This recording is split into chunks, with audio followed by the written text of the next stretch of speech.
கிறிஸ்தவர்கள் ஏன் ஜாதி பார்க்கக்கூடாது? Why shouldn't Christians see caste?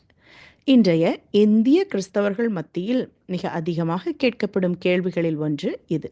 கிறிஸ்தவர்கள் ஜாதி பார்க்கலாமா அல்லது பார்க்கக்கூடாதா? அவ்வாறு பார்க்கக்கூடாது எனில் வேதாகமத்தின் அடிப்படையில் அதற்கான காரணம் என்ன? வேதாகமத்தின் அடிப்படையில் ஜாதி ஏன் பார்க்கக்கூடாது என்பதை அறிந்து கொள்ள வேண்டுமானால் முதலில் ஜாதியின் பிறப்பிடம் என்ன என்பதை நாம் அறிந்து கொள்ள வேண்டும்.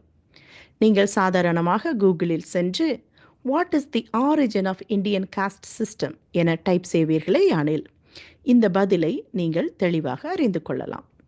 ஜாதியின் பிறப்பிடம் ஒரு விக்கிரகம். அந்த விக்கிரகத்தின் தலை, கழுத்து, உடல் மற்றும் கால் பகுதியிலிருந்து தோன்றியதே ஜாதி என்பதை நீங்கள் தெளிவாக அறிந்து கொள்ளலாம். 1 கொரிந்தியர் 12வது அதிகாரம் 27வது வசனத்தை நாம் வாசிக்கும் பொழுது அப்போஸ்தலராகிய பவுல் சொல்லுகிறார், நீங்களே கிறிஸ்துவின் சரீரமாயும் தனித்தனியே அவயங்களாயும் இருக்கிறீர்கள் என்று. We are the body of Christ. அதாவது இயேசு கிறிஸ்துவை சொந்த இரட்சகராக ஏற்றுக்கொண்டு பாவ மன்னிப்பிற்கென்று அவருடைய இரத்தத்தாலே கழுவப்பட்டு அவருடைய பிள்ளைகளாய் இருக்கிற ஒவ்வொருவரும் சபையாகிய மனையாட்டியின் அங்கமாய் இருக்கிறோம்.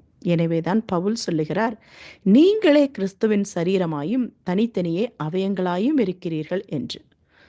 கிறிஸ்துவின் அவயமாய் இருக்கிற நாம் ஒரு விக்கிரகத்தின் அவயமாக நம்மை அடையாளப்படுத்தி கொள்ள முடியுமா?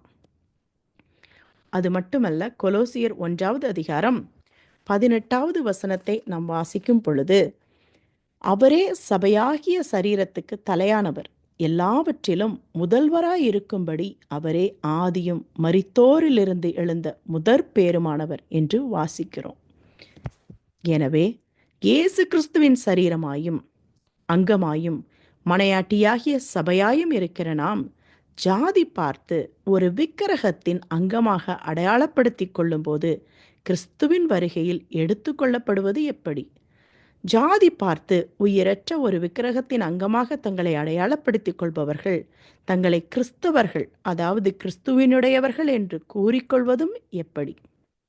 கலாத்தியர் 3வது அதிகாரம் 28வது வசனத்தை வாசிப்போமே எனில், யூதன் என்றும் கிரேக்கன் என்றும் இல்லை, அடிமை என்றும் சுயாதீனன் என்றும் இல்லை, ஆண் என்றும் பெண் என்றும் இல்லை, நீங்கள் எல்லாரும் கிறிஸ்து இயேசுவுக்குள் ஒன்றாயிருக்கிறீர்கள் என்று பார்க்கிறோம்.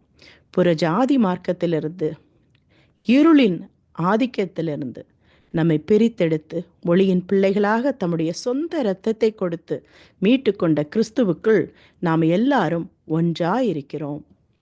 எனவே நாள் பார்த்து, நட்சத்திரம் பார்த்து, ஜாதகம் பார்த்து, ஜாதி பார்த்து நடத்தப்படும் திருமணங்கள் கர்த்தருடைய சித்தத்திற்கு உட்பட்ட திருமணங்களாக இருக்க முடியுமா?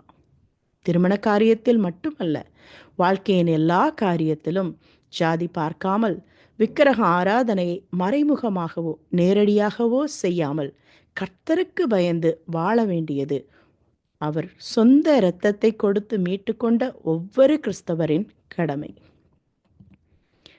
எனவே ஜாதி பார்ப்பது பரிசுத்த வேதாகமத்திற்கு புறம்பானது மட்டுமல்ல, உயிரற்ற ஒரு விக்கிரகத்தின் அங்கமாக தன்னை நிர்வகித்து ஜாதி பார்ப்பவர்கள் இயேசு கிறிஸ்துவின் சரீரமாகிய சபையின் அங்கமாக இருப்பது எவ்வாறு?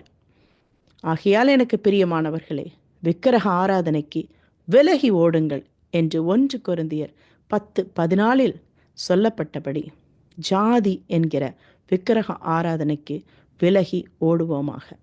ஆமேன்.